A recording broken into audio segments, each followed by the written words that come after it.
Are you coming to the tree where they strung up a man? They say murder three. Strange things that happen here. How stranger would it be if we met at midnight in the hanging tree? Coffee. Without it, we would never have had the Industrial Revolution. We'd all be still living in Europe in mud huts. Here in Laredo, we have the Organic Man Coffee Trike.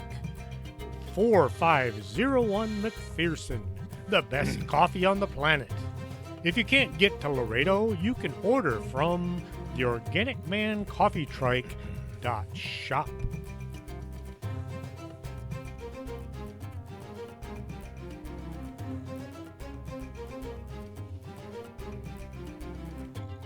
And welcome to the show. I'm your host, Chris James. Tonight I'm going to be talking about chemtrails. I'm probably going to upset a few people with this one. I hope I still have a podcast this time next week. If not, you'll know why. I'm only talking about things that others are already talking about, but even that can be dangerous these days. It looks as if the First Amendment is dead and gone. Rock stars who used to rail against the government, yelling for peace and freedom, are now yelling for others to be removed from the airwaves for saying things they don't agree with. Congress shall make no law respecting an establishment of religion, or prohibiting the free exercise thereof, or abridging the freedom of speech, or of the press, or the right of the people peaceably to assemble and to petition the government for a redress of grievances. Dead and buried, I guess.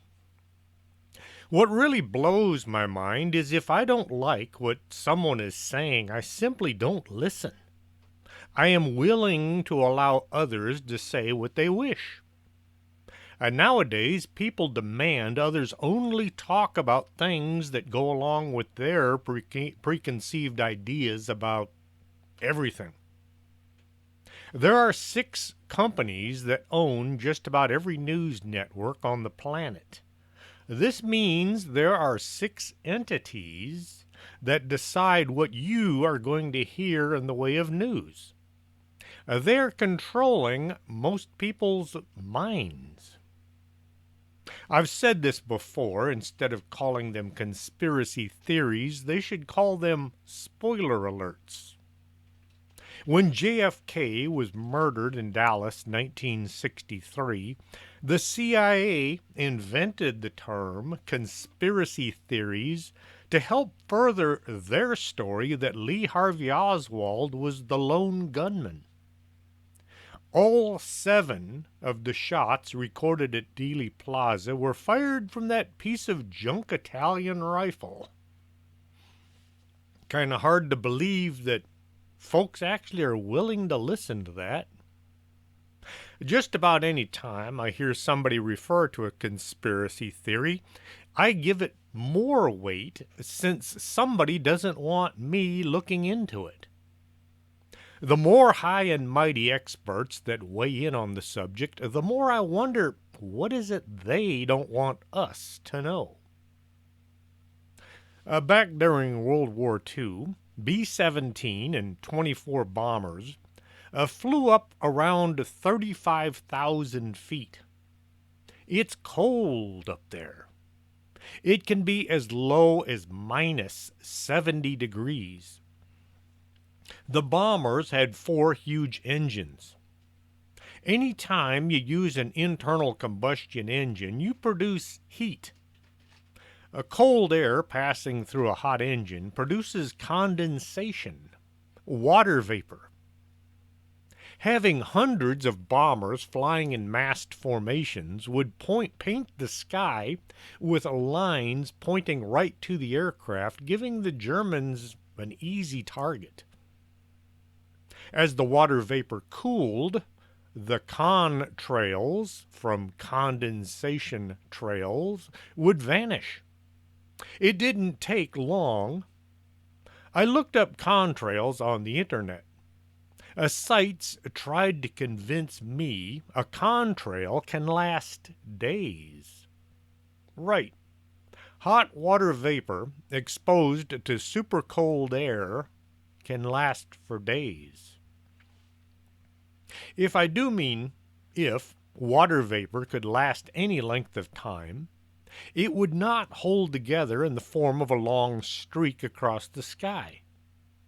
Wind would break the trail up into invisible bunch of droplets. A lot of information on the internet today is what they want us to know, and not necessarily what's true. With all the fellow conspiracy theorists out there, I figured there would be a lot of information to dig through. Just about every site I visited tried to convince me there was nothing to see here. Move on, pay no attention to the man behind the curtain. Some of these information sites tried to act as if the government would never do anything that might be dangerous to us living on the planet. The government didn't have the ability to control the weather. The government is our friends and helpers with only our best interests in mind. Us conspiracy theorists are suspicious of these chemtrails being identified as contrails because the white stuff being expelled from jets today is thicker and it stays in the sky longer than in the past. Most people accept contrails as natural byproducts of jet engines. Chemtrails are something else. There are several possibilities to consider. One is that the government, and not the folks we elect every year that go to Washington and ignore all their campaign promises while becoming millionaires, but the folks we never see or hear about. Those running things while the politicians stand up in public and take the blame or the credit for everything going on in our world are actively spraying chemicals into the sky to do one of several things. One often repeated idea is that chemtrails are to block out sunlight so the Earth will get cooler. Despite what climatologists say, things are not getting all that much hotter. Just look at that big freeze we had last year here in Texas. I've been wondering why every week for the past few months the weather has gotten really cold on the weekends. It has gone from 90 degrees on a Wednesday to 40 on a Friday. I do look at the sky a lot. I'm actively looking for UFOs, but I also pay attention to anything in the sky.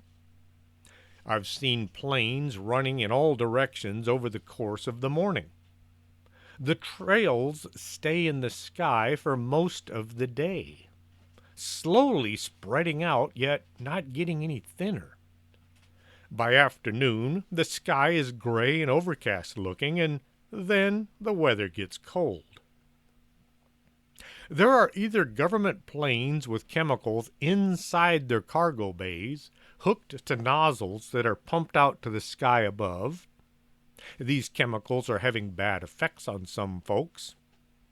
Another scenario is the chemicals are being put into the fuel burned by both government and commercial planes. During the Olympics in China, some people asked about if the weather would be a factor in the games. They were told by the Chinese government not to worry about the weather. It was under control. Under control of who? The Chinese government said they were controlling the weather. Others of us believe the chemicals are not there for weather control purposes, but mind control. During World War II, the Nazis were putting things in the water of the camps to make the prisoners more docile and easy to control. At the end of the Second World War, the United States government sent Charles Eliot Perkins, a research worker in chemistry, biochemistry, physiology, and pathology, to take charge of the vast Farben chemical plants in Germany. Farben was the company that manufactured Zyklon B gas that translates as Cyclone V. Just a little something used to kill millions of Jews in the gas chambers. While there, Perkins was told by German chemists of a scheme which had been worked out by them during the war and adopted by the German General Staff. The scheme was to control the population in any given area through mass medication of drinking water. In this scheme, sodium fluoride occupied a prominent place. Repeated doses of infinitesimal amounts of fluoride will, in time, reduce an individual's power to resist domination by slowly poisoning and narcotizing a certain area of the brain, and will thus make him submissive to the will of those who wish to govern him. Both the Germans and Russians added fluoride to the drinking water of prisoners of war to make them stupid and docile. If you doubt this, just take a look around you at all of the sheeple running around obeying anything and everything told to them by the government. Could it be the fluoride wasn't working fast enough, or did it serve its purpose and now the real mind control would begin? Maybe the chemicals in the air are just one small part of a bigger scheme. The chemicals need other parts working together for the final solution, or outcome. Wireless transmissions were being blamed for all kinds of things just before the Black Plague took our attention away. You don't hear anything about those cell towers with the extra antennas on the top that were controlled by some backroom branch of the government. Don't get me wrong, I don't think 5G was anything to worry about. It's just that all of a sudden the focus was on some other disaster and the towers were a thing of the past. They were so 2020. I've also noticed HARP is no longer being talked about. The really nasty theory about chemtrails is the governments of the world have all bought into the Georgia Guidestones and their bizarre message to the world. The very first rule written in 8 different languages: maintain humanity under 500 million in perpetual balance with nature. Right now, the world population is 7.9 billion. That's 1,400,000 people over the Guidestones recommendation. Oh, what to do?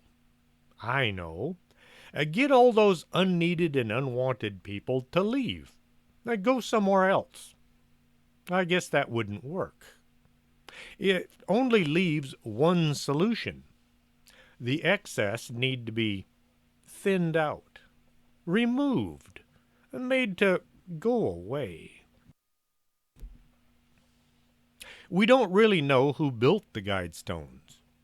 Some guy named R.C. Christian, which could be a play on Rosicrucians, paid cash to have the stones built and erected. The rest of what we can find is speculation and theory. The folks who believe they have the right to rule the world and, if need be, do whatever's necessary to make their own lives better, just might want to fulfill the Guidestone's suggestions. There wouldn't be some group of people in a smoky room sitting around a table deciding what to do about overpopulation. like a scene from the X-Files. It would be more like a bunch of elites telling some underlings, too many people on this planet. Do something to fix it. The underlings would then tell their minions to do something about overpopulation. And the orders would go on down the line until somebody in a lab pops up and says, "Here we go. Spray chemicals in the air to weed out all those sick, old, and certain races that we don't like." I've heard the naysayers yelling this would never happen because the chemicals would affect the elites as well as the folks at the bottom of the food chain. That is, unless the folks giving the orders have some kind of protection already in place.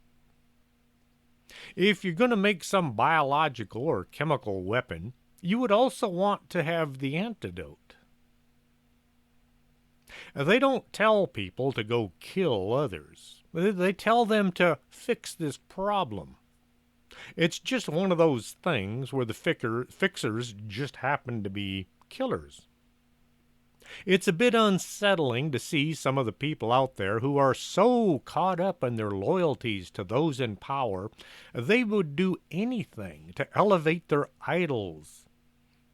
Just look at the past elections. It looked like a small group of people were doing their absolute best to put someone in the White House who wouldn't even give them the time of day if they could get close enough to ask. December 11th, 2012, Joanne Deaver posted the following article. Noticed the Frankensky over Asheville lately? Those white streaks in the sky are chemtrails, also known as stratospheric geoengineering. Unlike jet contrails, which disappear in a few minutes, these trails start to expand and cover the sky with a milky white film of a toxic brew of chemicals, mainly aluminum, barium, and strontium, and other materials such as arsenic, titanium, and thorium have been found in samples. Geoengineering has been going on for more than a decade and is accelerating with the U.S. spending billions of dollars on it. The whole sky becomes a crisscross of white chemical streaks. This aerial spraying is happening all over the world. But why? The main reason given by geoengineers is to combat global warming by spraying the sky with particles of these heavy metals to reflect the sun's rays away from the earth. However, other scientists say this blanket of spray is actually keeping heat trapped on the planet. So why? There are some pretty Machiavellian theories floating around on the internet. One thing is for sure. The fallout of these heavy metal particles to Earth is making people very sick. Illness and death linked directly to chemtrail sprayings are numerous and varied, including a horrific disease called Morgellons. These chemicals are in the air you breathe, the water you drink, and the soil your food is grown in. Birds are falling dead out of the sky. Trees and crops are dying, and so are we. Wake up, look up, speak up and take action before it's too late for all of us. Joanne Deaver from Asheville. Her article was followed by a bunch of comments, some that were right down nasty. A collection between chemtrails and HAARP was mentioned, which said HAARP was being used to increase the Earth's temperature so huge mega corporations could get to the natural resources under the ice in the Arctic and Antarctic. Miss Deaver pointed out there were certain chemicals found in the chemtrails.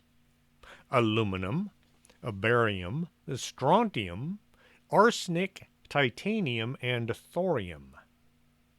Why would the government allow these chemicals to be sprayed all over our country?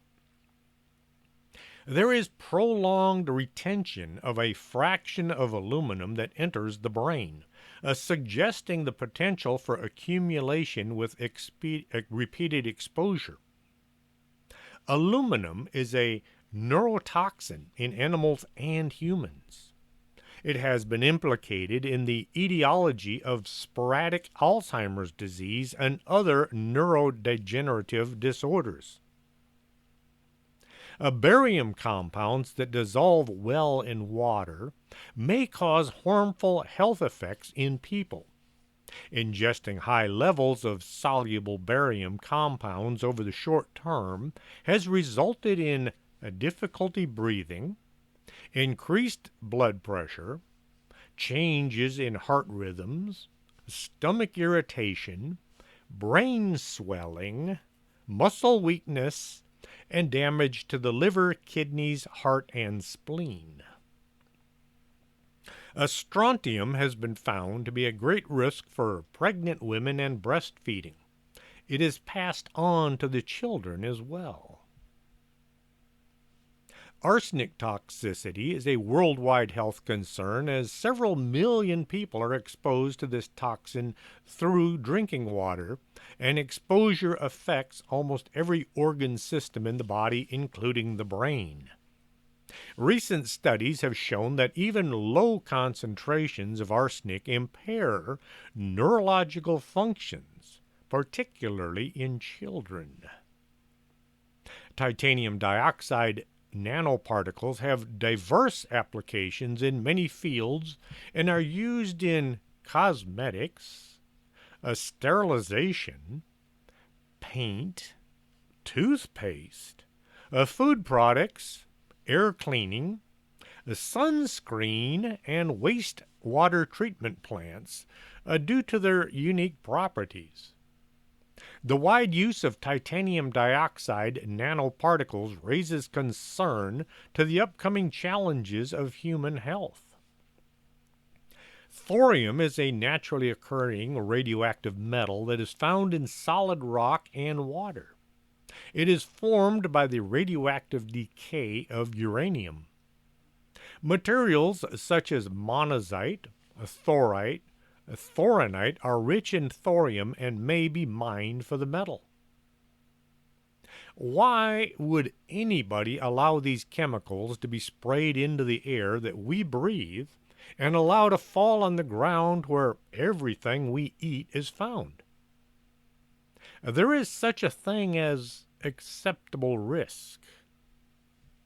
The hopeful benefits are believed to outweigh the losses. If you're going into battle, you can see an acceptable amount of loss. Some people actually believe that they are battling global warming. News reporter S.T. Brendant, working for WMWV Radio, watched as white trails appeared across the sky. As she wondered what was causing them and why they just hung there in the air. The white trails stayed in the sky all day as she watched. When looking towards the sun, the light was reflected as if it were passing through oil instead of water vapor. Soon, the entire sky above her was a network of white lines that slowly began to spread without getting any less dense. The sky became a gray mess. As she contacted a NOAA, that's National Oceanic and Atmospheric Administration, to see about getting some details on what looked like contrails. The NOAA contact told her in order for contrails to form, the atmosphere has to be below 70 degrees and the humidity has to be above 70%. Ordinary contrails flare briefly in the stratosphere as hot, moist engine exhaust flash freezes into a stream of ice crystals. These thin condensation trails are short-lived, evaporating into invisibility as the exhaust gases cool quickly to the surrounding air temperature. The idea of this being some kind of military exercise came up. Federal aviation authorities require military tankers and transporters to cross continental airspace at altitudes below 30,000 feet, ensuring safe separation from airliners flying between 35 and 39,000 feet. These military flights should have no contrails at all.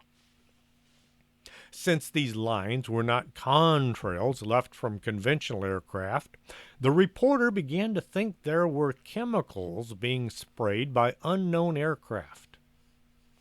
A look using binoculars showed little.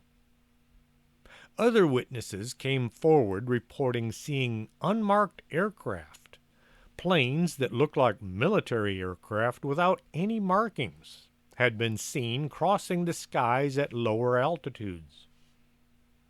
I have seen an all-white C-130 coming in for a landing at the Laredo airport. I couldn't see any tail numbers or any insignia. All aircraft, whether military or commercial, must have identification markings. That C-130 was all white, not a single number or letter. I've also seen a few other planes that appeared to be solid white with no markings, but I couldn't tell what kind of planes they were. Wondering what was making these lines in the sky, Brent continued looking into them. One morning she watched as two high-flying jets crossed the sky from north to the south, leaving behind trails. The jets went from horizon to horizon. A few minutes later, several other jets could be seen crossing the sky from east to west. Her and her husband watched to see what else was going to happen. They counted 30 jets crossing back and forth in a 45-minute time frame. After a few hours, the sky was a gray, washed-out-looking mess. Her news manager became interested in what was going on as well. Richard Dean, assistant news director, went outside and he looked up at the sky. He counted 370 individual lines. Contacting as many airports as he could, he was told there were not that many flights passing over their city. The air traffic controller said there were only 9 commercial aircraft in the sky during the time that all these chemtrails were being sprayed. Judging by the location of the radio station, only one plane should have been visible. Being news reporters, they continued looking into what they had seen with their very own eyes. The air traffic controller said he had been ordered to reroute all inbound European flights to keep them away from an ongoing military exercise. The controller only agreed to make a statement as long as his identity was kept secret. He had been ordered to not talk about what was going on over Conway, New Hampshire. In 1975, the U.S. Navy patented a device producing a powder contrail having maximum radiation scattering ability. The powder contained a mixture of 0.3 micron-sized titanium dioxide pigment particles coated with a 0.007 micron hydrophobic colloidal silica and a 4.5 micron particle of silica gel. The purpose of the apparatus was to generate contrails or reflective screens for any desired purpose. 1994, the Hughes Aerospace Company was issued a patent. The Wellback patent for reduction of global warming proposed countering global warming by dispensing microscopic particles of aluminum dioxide and other reflective materials into the upper atmosphere. This sky shield would reflect 1 or 2% of the incoming sunlight. The patent suggested that tiny metal flakes could be added to the fuel of jet airliners so that the particles would be emitted from the jet engine exhaust while the airliner was at its cruising altitude. The Walbach patent proposed using very fine, titanium-like powder of 10 to 100 micron sized aluminum oxide to produce a pure white plume in the sky.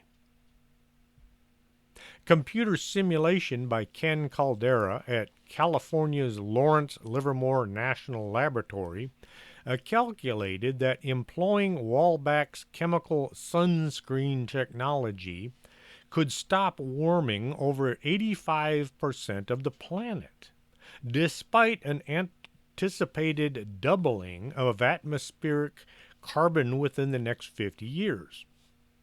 LLNL estimated the cost of creating this so-called sky shield at $1 billion a year. At the 1998 International Seminar on Planetary Emergencies, Edward Teller, the father of the H-bomb, presented his next big idea. Teller called for spreading reflective chemicals over the Earth to act like a mirror shade. If it was possible to protect the entire planet, these chemical sky shields could at least be extended to cover allies who secretly agreed to allow this unprecedented geoengineering experiment to be carried out over their territories. In July and August 1998, a Science and Technology Review, Teller argued that the sky shield offered a more realistic option for addressing global warming than the drastic cutback in CO2 emissions. When asked if the technology was being pursued, Teller replied, "To my knowledge, the answer is negative. My recommendation was a tentative one and depended on further evidence whether expecting global warming is realistic." In the spring of 1998, rain falling through heavy chemtrails over Espanola, Ontario, was found to contain concentrations of aluminum particles 7 times higher than permitted by Canadian health safety laws. Provincial health officials ordered tests after residents began complaining about severe headaches, chronic joint pain, dizziness, sudden extreme fatigue, acute asthma attacks, and feverless flu-like symptoms. The results of the tests were not released. The reports of illness all came from residents within a 50 square mile area who complained that they had been subjected to months of spraying by photo-identified U.S. Air Force tanker planes. The USAF denied these intrusions. November 18, 1998, Canadian opposition party defense critic Gordon Earl petitioned Parliament on behalf of the people of Espanola. Speaking on behalf of Canada's new Democratic Party, Earl stated, "Over 500 residents of Espanola area have signed a petition raising concerns over the possible government involvement in what appears to be aircraft emitting visible aerosols. They have found high traces of aluminum and quartz in the particulates and rainwater samples. These concerns, combined with associated respiratory ailments, have led these Canadians to take action and seek clear answers from this government.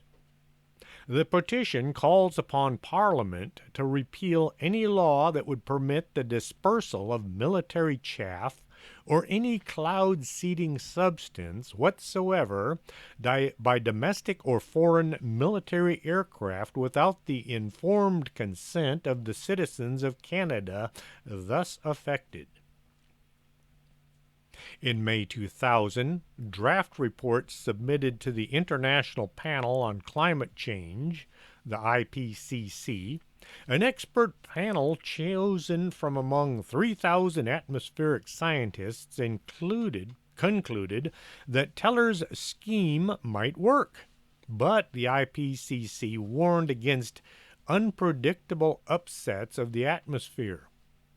The panel also warned against angry populace reacting to associated whitening of the visible appearance of the sky.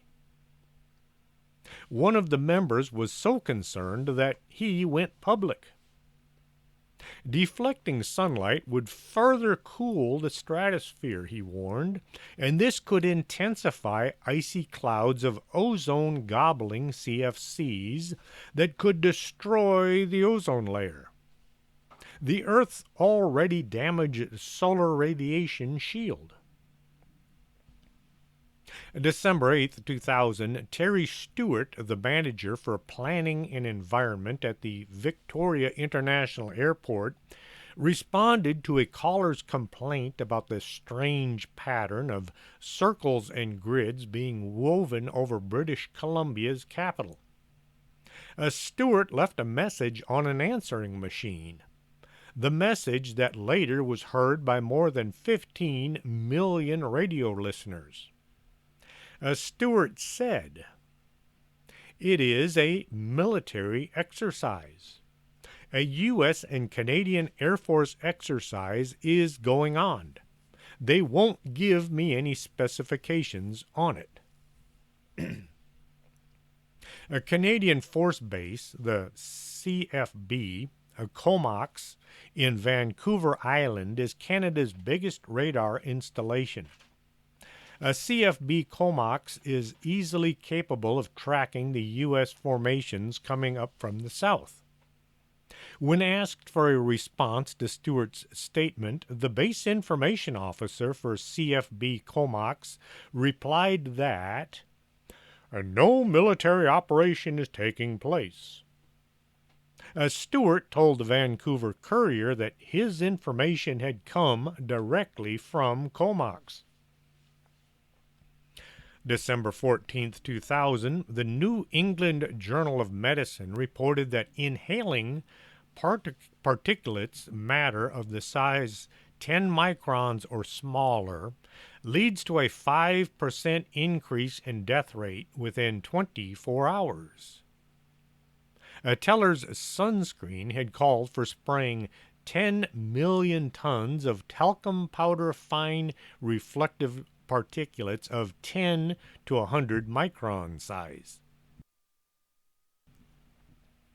By the summer of 2001, pictures of contrails were being circulated by the Associated Press, and the word chemtrails could be overheard in coffee shop conversations across the continent. People were talking about what a lot of people didn't want discussed. April 20th, 2001 letter to the U.S. Senator Colonel Walter Washbaugh, the chief of the Congressional Inquiry Division for the Secretary of the Air Force in Washington, called chemtrails a hoax. Washbaugh blamed the increased number of contrails on significant civil aviation growth in the past decade. Colonel Washbaugh ascribed widely reported grid patterns to overlapping aircraft flying north, south, east, and west. The only thing wrong with this explanation was a Texas air traffic controller said that U.S. Airways don't run north and south. The colonel told the senator the Air Force is not conducting any weather modification and has no plan to do so in the future. The Pentagon has long been interested in using weather as a weapon of war. Attempts to steer hurricanes by spraying heat-robbing chemicals in their paths date from the 1950s. The recipe for creating cirrus shields was outlined in a 1996 U.S. Air Force study subtitled Owning the Weather by 2025. The report explained how weather force specialists were dispersing chemicals behind high-flying tanker aircraft in a process called aerial obscuration. Another colonel claimed the U.S. Air Force does not conduct spraying operations over populated areas. The colonel seemed to have forgotten about the USAF tankers dispensing thousands of tons of Agent Orange defoliant over the land and people of Vietnam. A Harvard School of Public Health team determined that particulates with a diameter less than 10 microns, that's 1/10 the thickness of the human hair, pose a serious threat to the public health. April 21st, 2001, the New York Times warned, these microscopic motes are able to infiltrate the tiniest compartments in the lungs and pass readily into the bloodstream, and have been most strongly tied to illness and early death, particularly in people who are already susceptible to respiratory problems. October 2, 2001, Representative Dennis Kucinich introduced the Space Preservation Act of 2001, which calls for the elimination of exotic weaponry from space. Among the weapons to be banned were weather modification weapons such as HARP and chemtrails. H.R. 3616 was later amended to remove the section that would have banned chemtrails. The original bill acknowledging the existence of chemtrail technology remains on the pages of the congressional record. Sightings of oddly lingering plumes, sometimes resembling rocket trails, are not confined to the North American skies. While on leave in Italy in the summer 1999, Kitty Chaston, United States Navy, sat on her hotel balcony and watched aerial grids being laid all day just offshore over the Bay of Naples. In Spain, April 27, 2000, American tourist John Hendricks dashed off a quick email from El Café de Internet, where we surprised to see that the chemtrails are as bad here as they are anywhere, both in Mallorca and Barcelona.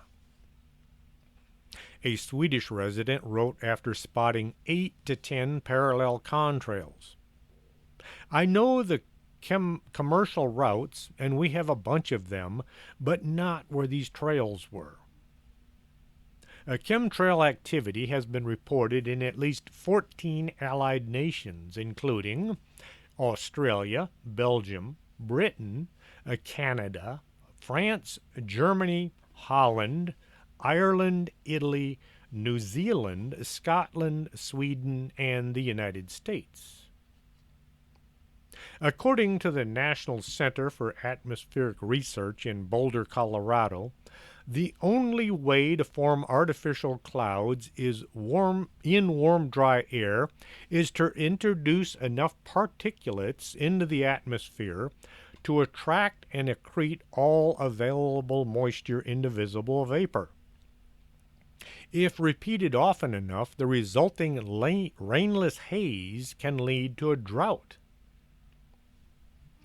Patrick Menas, an atmospheric researcher with California Environmental Resources Evaluation System, good Lord, why do they have to give these companies such long names?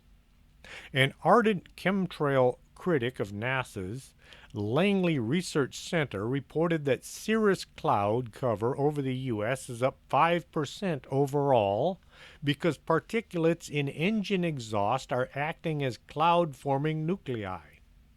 As the number of flights currently exceeds 15 million annually worldwide, artificial clouds will intensify as air traffic continues to climb. A trio of chemtrail conspiracy theorists were threatening to blow the lid off of what they believed is the biggest chemtrail bombshell of the century after claiming to uncover unclassified U.S. patents and trademark office documents. Conspiracists R. Wayne Steiger, Dr. Claudia Albers, and Scott C. of Planet X News said they were going to publish their groundbreaking chemtrail findings in a book. Mr. Scott appeared in a YouTube live stream to share some of his extensive research. He claimed to have found documents at the U.S. Patent Office which prove jets are spraying the skies with chemicals. I tried to find a copy of their book, but I couldn't. I did find a lot of books on chemtrails, but not the one by Steiger, Albers, and Scott. Christine Mahan spent 9 years in the Air Force working in bioenvironmental engineering. As she says, I started noticing large quantities of chemicals on the system that did not have a manufacturer's name and were not tied to a building. That was normal protocol. Mahan said the U.S. government was spraying these chemicals into the air, the water, and the soil, almost certainly in a form of sinister population control. Some folks looking into chemtrails have come out with other unexpected side effects of messing with nature. Jet exhaust fumes contain a whole host of chemicals, such as carbon dioxide, oxides of sulfur, and nitrogen. Unburned fuel, soot, and metal particles, as well as water vapor. The already huge environmental impact caused by the carbon emissions from the aviation industry, studies have now shown that contrails are an ever more potent contributor to global warming. Unlike thicker natural occurring low-level clouds, which reflect 20 to 90% of sunlight and can subsequently cool the Earth, contrails are too thin to reflect much sunlight. Instead, contrails are much higher in the atmosphere, and the ice crystals within them can trap heat from the Earth, warming the climate. Contrails can stretch for tens of miles, with the wind spreading them further, and can last for hours. When commercial air traffic was halted over September 11th and 12th in the U.S. in 2001, researchers could look at the control sky without any contrails or chemtrails to quantify the environmental effects of the sky. Since then, there have been many more studies in environmental effects of these trails. In 2011, one study suggested the net effect of these trails has contributed more to atmospheric warming than all the carbon dioxide produced by the planes. This is only getting worse as air traffic increases across the globe. An initial proposed solution involved rerouting planes or to levels which they flew, as contrails or chemtrails are impacted by weather and atmosphere. However, rerouting could lead to planes burning more fuel and thus releasing more CO2. The use of more efficient fuels, which release less soot, is another suggestion to reducing these contrails. But if air traffic continues to increase, the effects may be minimal. A cloud physicist, Andrew Gettleman, argued in 2019, a science article that contrails are a small part of the planet's global warming problem, but that the aviation industry is still needed to consider the science enacts according to reduce their impact. I, for one, believe the planet will warm and cool as it goes around the sun. Our orbit is not a constant distance. We swing in and out enough to have an effect on our temperature as we get closer or farther from the sun. What about geoengineering? The concept of solar geoengineering is to remove CO2 from the atmosphere or reflect more sunlight from the planet. To do the latter, scientists propose launching tiny reflective particles into the stratosphere, which could reflect sunlight and thus cool the planet, counteracting global warming. Both China and the UAE have tried cloud seeding using silver ions dropped into the atmosphere to make it rain. But solar geoengineering is a much bigger task. The idea originated from volcanoes. When a volcano erupts, a lot of sulfur is released, which in turn reflects sunlight from the planet. The process is highly contentious, with opponents arguing that even outdoor experiments could be particularly dangerous and may eventually lead to military use of weather controlling technology. They said it was politically dangerous. Oh, what about physically dangerous? Politicians are only concerned with getting reelected and making money. Some researchers have come out saying that chemtrails are being formed by flying saucers. UFOs are spreading chemicals or biological substances to either kill us or make us follow their orders. Now, I do believe in flying saucers, but I doubt they're responsible for chemicals in our skies. It could be those in charge are messing with our skies under orders from the aliens. We don't really know who's running our planet. Those folks we vote for either don't know or don't care. I would hope somebody in a high position would be interested in keeping us humans alive and healthy, but those who do care don't last very long in Washington. The government has said a lot about the lines in the sky. They say they come from commercial aircraft following air lanes. If this were true, why are the chemtrails spread out from horizon to horizon? Over the course of the day, I've seen chemtrails go north and south that covered the entire sky. On occasion, there have been a grid pattern as chemtrails went both north-south, then east and west. As for why the government is spreading chemicals in the air, here is what I think, for whatever it's worth. Personally, I don't think chemtrails have much to do with population control. This is an expensive way to do something that can be done much easier and cheaper by putting something in our water. If they spray it in the air and the wind blows, the chemicals can all go somewhere they're not needed, say over the desert where few people live. The sky being so visible, people would see them spraying these chemicals and they would want to know what they're doing and why, and eventually somebody would get nasty letters. As for mind control, I think the fluoride in our drinking water is already doing that. I told the guys I worked with how some medications contain some nasty things like mercury and contaminants. That same year, Chiron tried to sell us a huge batch of flu shots that contained bacteria because they had neglected to clean their equipment properly. A whistleblower dropped a dime on them, and of all places, on Coast to Coast. Months later, the lamestream media finally caught up and the drugs were all dumped. When they announced the next flu shots were being given at HEB across the street, Everybody ran over to get in line.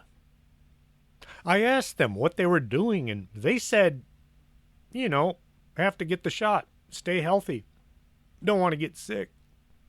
Yep, mind control has already been taken care of. Climatologists have been predicting the end of the world for as long as there have been climatologists. I've heard about how the planet is going to slip into a mini ice age any day now, as I was growing up. This was soon followed by how the planet was getting hotter. Then it was getting cooler again. Then it was getting hotter again. It seemed to be a 10-year cycle. Not the warming or cooling, but the predictions. The other night, my local weather said it was going to be cool and dry. It was cold and wet. They can't even get it right over a 14-hour span, yet they want to tell us what's going to happen 100 years from today. Some folks get in a panic as soon as a change takes place. They want to do something to control the earth. So many people have bought into the whole global warming thing that I'm sure some of them have already taken steps to do something about it, even though they never bothered to ask the rest of us. Some scientist in some back room somewhere said, "Hey, let's control the weather." From there, things went downhill. Already having patents on weather control devices, it was only needed to figure out how to put them into practice. It would be impossible to ask everybody on the planet if it was okay for a bunch of unelected scientists and military folks to see about changing how our entire planet functioned, so they just skipped that part. Most every problem we face today is a result of a solution from a few years ago. Try to figure this one out. The United States produces too much milk every year. And milk doesn't keep well over time. It gets lumpy. Farmers who raise dairy cattle are subsidized by the government to keep them going. The excess milk gets bought and usually dumped. The government is giving grants to scientists working on how to make dairy cattle produce more milk. So we are paying to produce something we already have too much of already. That was redundant. We are paying to produce something we already have too much of. Am I the only one who thinks that this is crazy? In India, they were sold rice that would produce more rice when planted. It was drought resistant and bug resistant. Unfortunately, the people of India discovered you had to eat twice as much in order to get the same amount of nutritional value. Since they were not growing twice as much rice, they began falling behind in their food supply. We all have a device with all the information in the world at our fingertips. The folks in charge of putting that information into the device have decided we don't need to know everything, just what they want us to know. Folks seem to be getting dumber the more information they think they can get. With aircraft flying around spraying chemicals to lower the amount of sunlight so our planet will become cooler, sounds great until the planet does something uncontrollable like a giant volcano, pumping a huge smoke plume into the air. That plume is going to lower the temperature. This, combined with the chemtrails, just might send us into the next ice age. You'll see chemtrails cross the sky all day long. At night, you don't see any. When the moon is out giving enough light to see the sky, you don't see chemtrails. Why is that if chemtrails are just contrails put out by regular commercial aircraft? You don't see them at night. Must be some connection to sunlight and trying to block it. Here's my radical idea. Let's let the planet take care of itself. Stop messing with the weather and see how things go. If the planet does get too hot, we won't have to blame each other for doing it. Hope you enjoyed tonight's show. If you did, tell your friends to listen up. If you have a problem with some of the things I said, well, just don't listen to me. Who am I anyway? I'm a small fish in a big pond. If you have a subject you'd like to hear on the show, you can contact me at strangethings@arcanasa.com. Also, if you have a story you'd like to see in my next book, you can send it to that same address. If you have a complaint about something that I said, I don't want to hear it. Until next Saturday, this is Chris James for Strange Things. Are you coming to the tree where they strung up a man? They say murder three. Strange things that happen here, no stranger would it be if we met at midnight in the hanging tree.